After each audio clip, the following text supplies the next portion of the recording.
ایک علاقے کا دستور تھا کہ وہاں ہر چھوٹا بڑا اپنے جسم پر ایک تصویر بنوا لیا کرتا تھا۔ چنانچہ ایک پہلوان اٹھا اور مصور کے پاس گیا اور اسے کہنے لگا کہ میرے جسم پر شیر کی تصویر بنا دو۔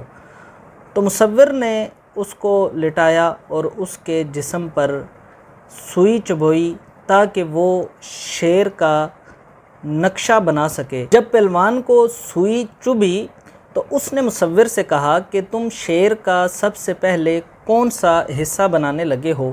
تو مصور نے کہا کہ میں سب سے پہلے شیر کی دم بنانے لگا ہوں۔ تو پہلوان نے کہا کہ پہلے دم کو چھوڑو، کیونکہ بغیر دم کے جو شیر ہوتا ہے وہ زیادہ طاقتور ہوتا ہے، اس لیے تم شیر کی کوئی اور چیز پہلے بنانا شروع کرو۔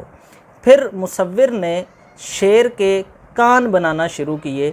تو جب پہلوان کو تکلیف ہوئی، اس سوئی کی چبھن محسوس ہوئی، تو پہلوان نے مصور سے کہا کہ اب تم کون سا حصہ بنا رہے ہو شیر کا؟ تو مصور نے کہا کہ میں اب شیر کے کان بنا رہا ہوں۔ تو پہلوان نے آگے سے کہا کہ کیا تم نے سنا نہیں ہے کہ جس کتے کے کان کاٹ دیے جائیں وہ زیادہ طاقتور ہو جاتا ہے؟ تو اس لیے تم کان بھی رہنے دو، شیر کی کوئی اور چیز بنانا شروع کرو۔ تو مصور نے شیر کا پیٹ بنانا شروع کیا۔ تو آگے سے پہلوان نے پوچھا کہ اب تم کون سی شیر کی چیز بنا رہے ہو؟ تو اس نے کہا کہ میں شیر کی اب جناب والا اس کا پیٹ بنا رہا ہوں۔ تو پہلوان نے کہا کہ پیٹ بھی رہنے دو، کوئی اور چیز بناؤ۔ پھر مصور نے اس کو سوئی چبھوئی۔ اس کی تکلیف سے پہلوان نے پھر پوچھا کہ اب تم شیر کا کون سا حصہ بنا رہے ہو؟ تو آگے سے مصور نے اس سے کہا کہ میں اب شیر کا منہ بنا رہا ہوں۔ تو اس کو تکلیف زیادہ تھی، تو اس نے کہا کہ شیر کا منہ بھی رہنے دو، کوئی اور حصہ بناؤ۔ تو تب مصور نے پہلوان سے کہا کہ ایسا کون سا شیر ہوتا ہے کہ جس کا دم بھی نہ ہو، جس کا کان بھی نہ ہو، جس کا جناب والا پیٹ بھی نہ ہو اور جس کا منہ بھی نہ ہو، اور تم سوئی کی ذرہ برابر بھی تکلیف برداشت نہیں کر رہے اور آئے ہو شیر بنوانے کے لیے؟ جاؤ، ایسا کوئی شیر نہیں ہوتا، میں تمہارے جسم پر کوئی بھی شیر نہیں بناؤں گا۔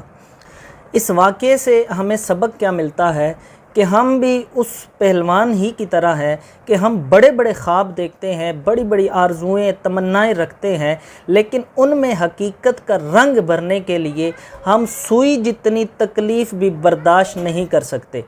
ہم بہت سے خواب دیکھتے ہیں، بہت سی آرزوئیں، بہت سی تمنائیں ہمارے اندر سر اٹھاتی ہیں۔ اہم بات یہ ہے کہ ہم اپنے خواب، اپنی خواہشیں، اپنی آرزوئیں، اپنی تمنائیں، ان کو حقیقت کا روپ دینے کے لیے کیا ہم قربانیاں دینے کا حوصلہ رکھتے ہیں؟ اگر ہم اپنے مقاصد کو پانے کے لیے تکلیف برداشت نہیں کر سکتے تو یقیناً ہمارے جو ارادے ہیں وہ پختہ نہیں ہیں، کیونکہ جب کوئی شخص کسی چیز کو پانے کی سچی لگن میں ہوتا ہے تو وہ اس کے راستے میں آنے والی بڑی بڑی تکلیفوں، بڑی بڑی قربانیوں سے بھی دریغ نہیں کرتا۔